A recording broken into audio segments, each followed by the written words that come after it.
Assalamualaikum warahmatullahi wabarakatuh. Salam sejahtera untuk kita semua. Semoga kita semua dalam keadaan sehat walafiat tanpa kurang suatu apapun.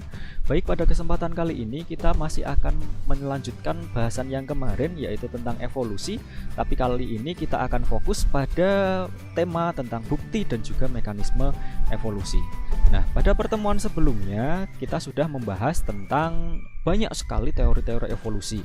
Ada teori sebelum Darwin, ada teorinya Darwin itu sendiri, kemudian ada teori-teori yang dia berkembang setelah masa Darwin. Nah, kemudian muncul pertanyaan, sebenarnya benarkah selama ini terjadi evolusi pada makhluk hidup? Karena kalau kita lihat, kita amati, kita tidak bisa mengetahui secara pasti apakah suatu spesies itu berkembang menjadi spesies yang baru, karena hal ini tidak bisa teramati dalam satu generasi saja. Tapi kalau kita lihat fakta yang lain, ini ternyata teori evolusi itu dijadikan sebagai fondasi dari ilmu biologi modern lainnya.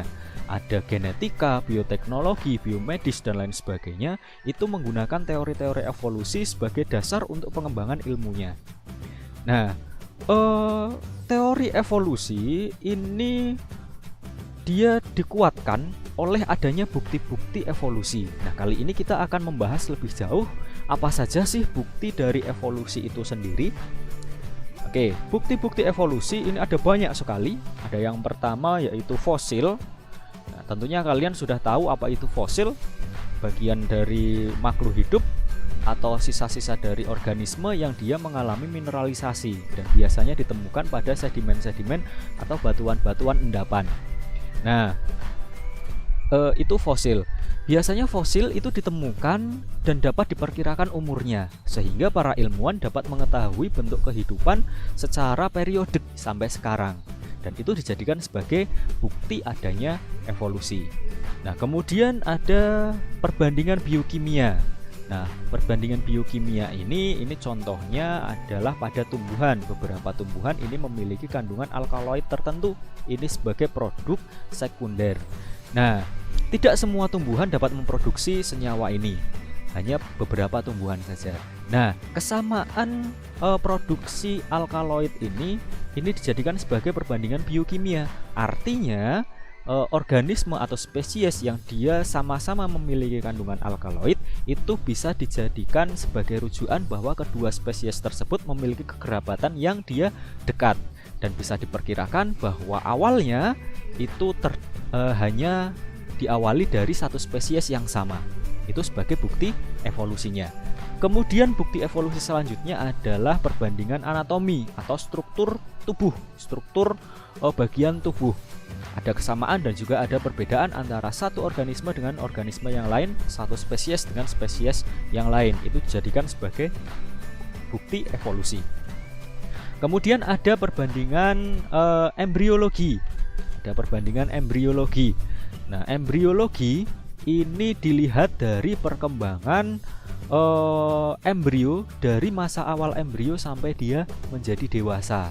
Nah, proses perkembangan ini disebut sebagai ontogeni. Nah, perkembangan embriologi yang dijadikan sebagai bukti evolusi kita lihat di gambar sini. Nah, ini ada ikan, ada salamander, ada kura-kura, kelinci, dan juga manusia. Kalau kita lihat perkembangannya dari awal embrio, ini awal embrio, awal pembentukan embrio, sampai dia menjadi organisme yang dia terspesialisasi, ini ternyata kesemuanya memiliki bentuk yang sama pada awal periode perkembangan embrionya. Baik itu ikan, salamander, kura-kura, kelinci, manusia, itu memiliki bentuk embrio yang dia relatif sama. Baru dia mengalami perbedaan ketika dia sudah perkembangan ke tahap selanjutnya. Nah, perbandingan embrio ini bisa dijadikan rujukan bahwa sebenarnya awal mula dari seluruh organisme itu dari satu bentuk kehidupan yang sama.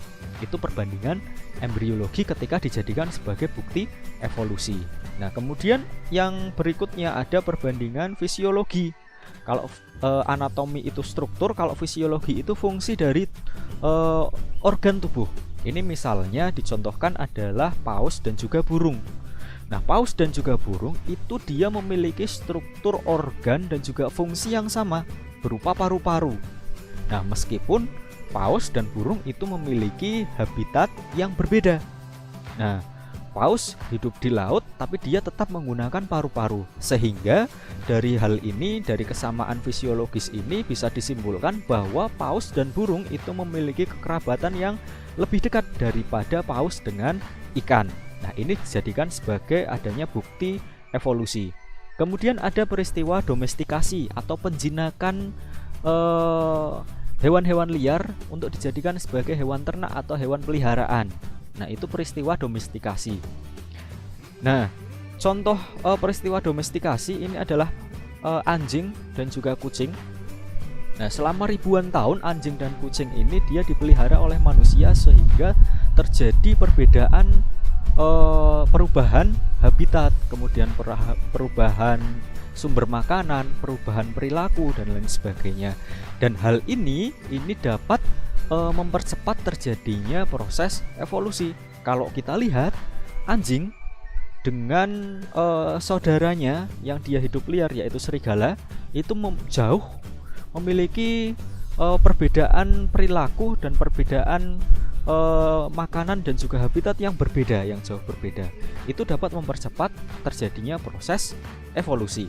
Nah, bukti yang selanjutnya adalah adanya organ-organ tubuh yang tersisa, alat-alat tubuh sisa atau yang dinamakan sebagai organ vestigial. Nah, organ vestigial ini terbentuk karena adanya organ-organ yang dia tidak difungsikan secara maksimal, akhirnya mereduksi dalam banyak sekali generasi, dalam generasi-generasi yang lama. Nah, ini pada manusia ada organ-organ vestigial. Ada yang pertama tulang ekor. Kita tidak memiliki ekor, tapi kita memiliki tulang ekor. Itu dikatakan sebagai organ vestigial atau organ alat tubuh yang dia tersisa. Kemudian ada usus buntu atau appendix atau umbai cacing. Nah, pada manusia ini umbai cacing itu sampai sekarang belum bisa diketahui apakah fungsinya bagi proses pencernaan kita. Nah, bisa diprediksi bahwa umbai cacing atau usus buntu ini merupakan salah satu organ vestigial atau alat sisa yang memang tidak difungsikan secara maksimal. Kemudian ada gigi taring, itu juga merupakan organ vestigial pada manusia. Kita memiliki gigi taring tapi dia pendek dan fungsinya dalam pencernaan kita pun itu tidak maksimal. Karena dengan perkembangan teknologi ini makanan akan lebih mudah dicerna tanpa kita harus susah payah merobek dan menggunakan gigi taring kita. Dan ini bisa dalam banyak sekali generasi ini dapat mereduksi gigi taring kita. Itu bukti-bukti evolusi. Nah, fosil tadi ya, fosil itu adalah sisa organisme masa lalu yang dia mengalami mineralisasi di dalam batuan. Nah, fosil ini biasanya tidak ditemukan dalam bentuk utuh. Nah, dan pasti ada missing link istilahnya. Jadi ada generasi yang dia terputus karena tidak ditemukan fosilnya. Jadi belum bisa dipastikan bahwa rentetan generasinya itu sama sampai awal mula terbentuknya spesies. Nah, tidak utuhnya bentuk fosil ini dikarenakan banyak sekali faktor. Ada faktor lingkungan, baik itu pH, kemudian air, keasaman ya, garam dan lain sebagainya. Itu sangat mempengaruhi pembentukan fosil. Dan faktor lingkungan ini dapat menggagalkan terbentuknya atau mineralisasi fosil. Adanya predator dan pengurai. Nah, ini jelas dapat merusak struktur tubuh sehingga menggagalkan proses pemfosilan makhluk hidup. Faktor geologi, gempa bumi, kemudian retakan tanah dan lain sebagainya ini bisa menghancurkan fosil-fosil yang sebelumnya sudah terbentuk. Nah, fosil yang ditemukan paling lengkap yang bisa teramati adalah fosil kuda. Ini yang pertama ada Eohippus. Ini ditemukan sekitar 50 juta tahun yang lalu. Mesohippus, kemudian Merychippus, Pliohippus, kemudian Equus. Ini adalah kuda yang bisa kita temui di zaman sekarang. Nah, kalau kita lihat dari fosil ini, dia mengalami perubahan struktur. Tadinya generasi awal dari kuda Eohippus ini dia hanya memiliki tinggi sekitar 0,4 meter atau sekitar 4 cm. Jadi hanya sebesar anjing saja. Itu Eohippus, kuda zaman dahulu. Nah, kalau kita lihat struktur dari kakinya, itu juga adanya perbedaan dengan struktur kaki kuda pada zaman sekarang. Nah, kalau Eohippus itu dia memiliki 4 ruas jari, sedangkan Equus, jadi kalau kalian amati kuda zaman sekarang, itu dia sebenarnya hanya memiliki 1 jari saja. 1 jari, kemudian 1 kuku. Nah, yang dipasangi dengan sepatu kuda itu adalah kukunya. Nah, itu cuma 1 jari saja. Sedangkan Eohippus itu memiliki 4 ruas jari. Nah, selama perkembangannya itu jari kaki ini dia mengalami reduksi. Jadi ketiga jarinya mengalami reduksi dan yang berkembang cuma ruas jari bagian tengah saja. Nah, itu yang bisa teramati dari fosil kuda. Nah, kemudian perbandingan anatomi. Nah, anatomi ini dibagi menjadi 2. Ada analogi dan juga ada homologi. Dikatakan sebagai analogi itu ketika struktur dasarnya berbeda, struktur dasar organnya berbeda, tapi dia memiliki fungsi yang sama. Ini contohnya. Ada sayap burung dan juga sayap lalat. Keduanya ini memiliki struktur dasar yang berbeda. Kalau burung dia ada tulang penyangganya, kemudian ditutupi dengan bulu. Kalau pada lalat ini dia bentuk sayapnya itu dia hanya berupa lembaran saja, hanya berupa lembaran jaringan saja. Itu lalat. Itu perbandingan analogi, dia memiliki struktur yang berbeda tapi memiliki fungsi yang sama, yaitu sama-sama digunakan untuk alat terbang. Nah, sedangkan homologi, dikatakan homologi ketika struktur dasar organnya sama tetapi memiliki fungsi yang berbeda. Ini contohnya adalah pada lengan manusia, sayap burung, kemudian sirip lumba-lumba dan kaki gajah. Semuanya memiliki fungsi yang berbeda. Manusia untuk memegang, burung untuk terbang, lumba-lumba dia untuk berenang, gajah untuk berjalan. Ini fungsinya berbeda, tapi secara struktur ini memiliki kesamaan. Berupa struktur tulangnya itu memiliki kesamaan, struktur rangkanya dia memiliki kesamaan. Itulah yang disebut sebagai homologi. Nah, analogi dan homologi ini dijadikan sebagai bukti adanya evolusi. Kalau analogi itu dijadikan sebagai bukti adanya evolusi konvergensi atau evolusi yang tadinya dari banyak spesies kemudian nanti menjurus menjadi satu spesies yang sama. Kalau homologi itu kebalikannya. Jadi dia dijadikan sebagai evolusi divergensi. Artinya dari satu spesies yang sama dia menjadi banyak sekali spesies yang berbeda. Itu perbandingan anatomi. Nah, selanjutnya bagaimana sih mekanisme dari evolusi? Kok bisa evolusi itu terjadi? Nah, ini ada banyak sekali faktor. Yang pertama adanya seleksi dan adaptasi. Nah, adaptasi adalah kemampuan organisme untuk menyesuaikan diri dengan lingkungannya. Ini seperti yang kemarin dibahas waktu kita membahas teori evolusinya dari Darwin. Jadi melibatkan adanya seleksi dan adaptasi. Nah, ketika organisme tersebut tidak mampu beradaptasi, maka dia akan punah dalam proses seleksi alam. Nah, ini contohnya kalau yang dicontohkan oleh Darwin itu adalah jerapah yang berleher pendek. Karena jerapah yang berleher pendek dia kesulitan untuk memperoleh sumber makanannya. Nah, kalau contoh yang lain yang bisa teramati di zaman modern ini adalah ngengat biston betularia yang dia hidupnya di Inggris. Nah, ketika sebelum revolusi industri itu jumlah populasi ngengat yang dia berwarna cerah itu dia sangat banyak sekali dibandingkan dengan populasi dari ngengat biston betularia yang dia warnanya gelap. Nah, tapi setelah terjadinya revolusi industri ini ternyata dia berubah. Yang tadinya ngengat berwarna gelap ini jumlahnya sedikit, populasinya sedikit, dia menjadi semakin banyak. Sedangkan yang cerah dia justru menjadi semakin sedikit. Hal ini dikarenakan adanya perubahan lingkungan, di mana ketika setelah revolusi industri, karena banyaknya industri kemudian lingkungannya tertutup oleh jelaga, pohon-pohonnya tertutup oleh jelaga, kemudian langitnya menjadi lebih gelap. Hal ini menimbulkan predator itu dia lebih mudah untuk melihat ngengat yang berwarna cerah daripada yang berwarna gelap. Hal inilah yang membuat adanya perbedaan jumlah populasi antara ngengat gelap dan juga ngengat yang berwarna cerah. Itu seleksi dan adaptasi. Kemudian ada peristiwa mutasi. Nah, adanya mutasi gen ini jelas karena adanya perubahan genetik ini dapat berakibat menguntungkan maupun merugikan bagi kelestarian spesies. Ketika dia merugikan berarti dia otomatis tidak dapat melewati seleksi alam, akhirnya dia punah. Sedangkan kalau menguntungkan dia justru akan bertahan lolos dari seleksi alam, itu mutasi. Nah, mutasi ini berperan besar dalam proses evolusi. Nah, angka laju mutasi ini berbeda-beda pada tiap spesies. Jadi peristiwa mutasi pada setiap spesies ini berbeda-beda. Ini dinamakan sebagai angka laju mutasi. Nah, kemudian ada kesetimbangan genetik.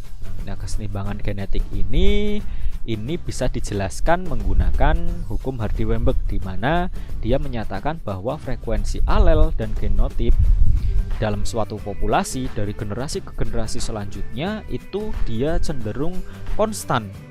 Jadi setiap induk itu dia akan menurunkan gen-gen yang membawa sifat-sifat yang akan diwariskan.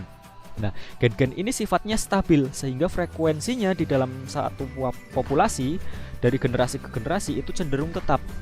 Nah, itu kesetimbangan genetik.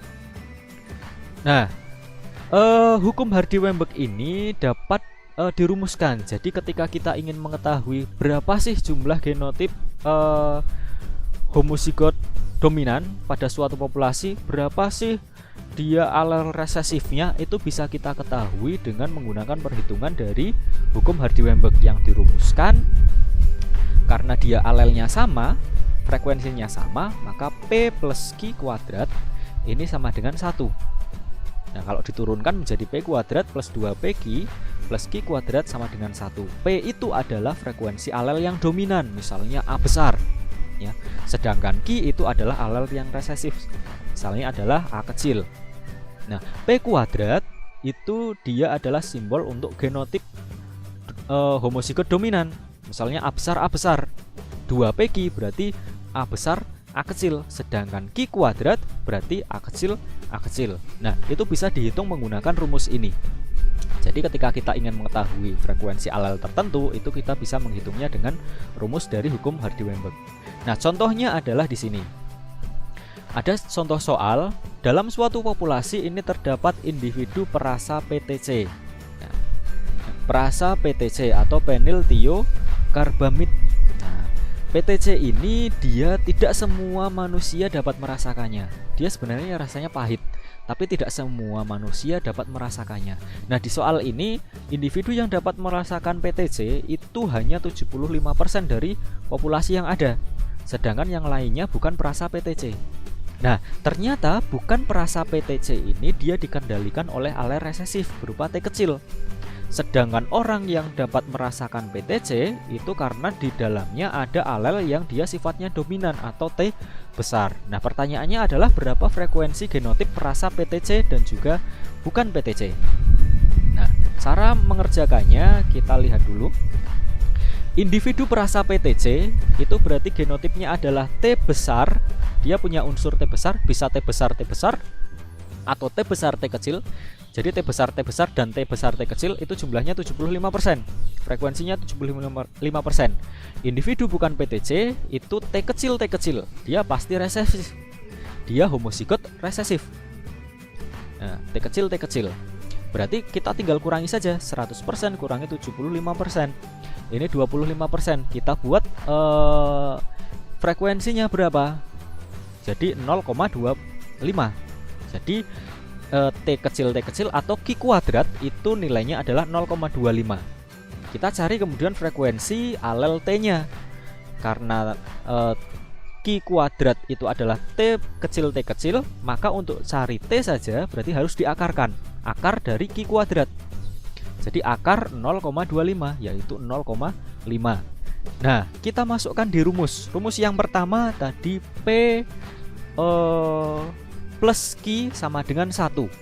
Maka kita cari frekuensi ALT-nya dari rumus P plus Q sama dengan 1, kita balik menjadi 1 min Q sama dengan P. Nah, 1 min Q 1 min 0,5. Jadi nilai T-nya, T besar atau nilai P-nya itu adalah 0,5. Nah, jadi frekuensi genotipnya T besar banding T besar T kecil banding T kecil ini sama dengan P kuadrat plus 2PQ plus Q kuadrat. Kita tinggal masukkan saja. Kita masukkan, kemudian kita langsung bisa ketahui frekuensinya atau perbandingannya, yaitu 1 banding 2 banding 1. Nah, itu cara mengerjakan nanti kalau misal ada contoh soal. Nah, tidak berlakunya hukum Hardy-Weinberg ini ketika adanya genetic drift atau hanyutan genetik atau perubahan dalam kumpulan gen dari suatu populasi kecil akibat adanya kejadian yang acak. Nah, misalnya mutasi dan lain sebagainya. Kemudian aliran gen. Jadi adanya aliran gen akibat dari perpindahan gamet antar populasi, adanya migrasi dari satu populasi ke populasi yang lain, ini juga dapat mengganggu atau tidak berlakunya hukum Hardy-Weinberg. Kemudian ada mutasi, kemudian ada perkawinan yang tidak acak. Jadi kalau ada perkawinan yang tidak acak, ini bisa menimbulkan tidak berlakunya hukum Hardy-Weinberg. Kemudian ada seleksi alam, itu juga hukum Hardy-Weinberg menjadi tidak berlaku lagi. Jadi syarat dari hukum Hardy-Weinberg ini berlaku, tidak adanya genetic drive, tidak adanya aliran gen, tidak adanya mutasi dan perkawinannya secara acak, dan juga tidak ada seleksi alam. Itu syarat dia berlakunya hukum Hardy-Weinberg. Kemudian ada selanjutnya ada proses spesiasi. Bagaimana sih spesies itu terbentuk? Jadi spesiasi itu adalah proses pembentukan spesies yang baru. Ini disebabkan karena adanya barrier atau penghalang yang mengakibatkan terpisahnya populasi. Nah, ada banyak sekali barrier atau penghalang yang memisahkan satu populasi menjadi beberapa populasi yang akhirnya ini berkembang menjadi spesies yang baru. Ini ada prezigotik, artinya yang mencegah bertemunya dua zigot, perubahan atau di sini mencegah adanya pertemuan dua gamet ya untuk membentuk zigot. Ini ada isolasi geografi, artinya adanya peristiwa geologi tertentu yang mengakibatkan terpisahnya populasi.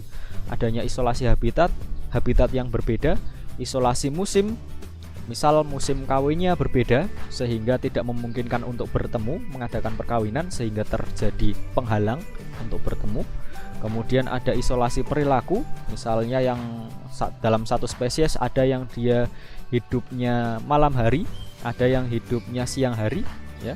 Ada diurnal, ada nokturnal. Nah, itu juga berpengaruh terhadap dia tidak memungkinkan untuk bertemunya dua gamet sehingga tidak terjadi peluburan sel gamet menghasilkan zigot. Kemudian isolasi mekanik, bentuk tubuh yang berbeda ya. Ini juga menjadi penghalang, misalnya pada bekicot alur spiralnya ada yang ke kiri dan ada yang ke kanan, ini menyulitkan untuk terjadinya perkawinan. Jadi ini juga menjadi penghalang barrier yang mengakibatkan terpisahnya populasi dan nantinya membentuk populasi spesies yang berbeda. Isolasi gamet itu juga pembentukan gametnya tidak terjadi. Nah, prezigotik ini, jadi penghalang-penghalang ini dapat menimbulkan peristiwa yang disebut sebagai pasca zigotik. Nah, ini proses terjadinya evolusi ya. Jadi setelah prezigotik terjadi, maka yang terjadi adalah pasca zigotik, kegagalan hibrida. Walaupun misal suatu saat populasi yang tadinya sudah terpisah ini disatukan kembali dan dia mengalami perkawinan, ini dia pasti akan mengalami kegagalan dalam pembentukan hibrid atau pembentukan embrio. Jadi dia pasti keguguran di awal.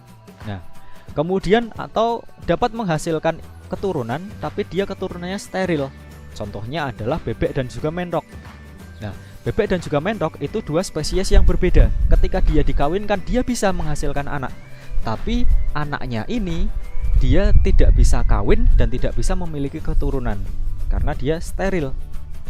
Kemudian pemecahan hibrid. Ini ya, pemecahan hibrid itu pasca zigotik. Jadi hibridnya dia terpecah menjadi spesies-spesies yang baru. Nah, mekanisme spesiasi. Nah, bagaimana spesiasi itu terjadi? Yang pertama ada spesiasi alopatrik. Nah, alopatrik ini disebabkan proses spesiasi yang disebabkan adanya isolasi geografi. Kemudian ada spesiasi simpatrik yang diakibatkan adanya faktor non geografi atau dia faktor genetik. Nah, ini ada gambarnya. Alopatrik terjadi ketika adanya isolasi geografi yang tadinya satu populasi yang sama, misal ada peristiwa geografi tertentu, gempa bumi dan lain sebagainya, dia menimbulkan terpisahnya dua populasi tersebut selama beberapa generasi, banyak sekali generasi, akhirnya terbentuk spesies yang berbeda. Kalau spesies simpatrik itu dia karena faktor genetik, adanya mutasi, itu salah satunya. Jadi masih dalam satu populasi yang sama, masih dalam satu habitat yang sama, tapi terjadi spesiasi, pembentukan spesies yang baru. Nah, ini ya, alopatrik. Jadi dari awalnya satu spesies yang sama, ini karena ada isolasi geografi, saling berkembang sendiri. Kemudian ketika disatukan, dia terjadi seleksi. Ada yang bisa berkembang biak, ada yang tidak bisa. Dan ini ketika sudah berkembang selama beberapa generasi, ini menghasilkan spesies yang berbeda. Artinya spesiasinya dia sudah selesai. Simpatrik juga sama, cuma perbedaannya adalah dia adanya isolasi dari faktor genetik, terjadinya mutasi dan lain sebagainya. Nah, masih dalam satu habitat yang sama. Oke, itu mekanisme evolusi. Jadi kalau misal ada yang mau ditanyakan, silahkan bisa ditanyakan melalui Google Classroom atau grup WA. Demikian dari saya, jangan lupa untuk belajar, untuk membaca modulnya dan juga buku paket. Saya akhiri, wassalamualaikum warahmatullahi wabarakatuh.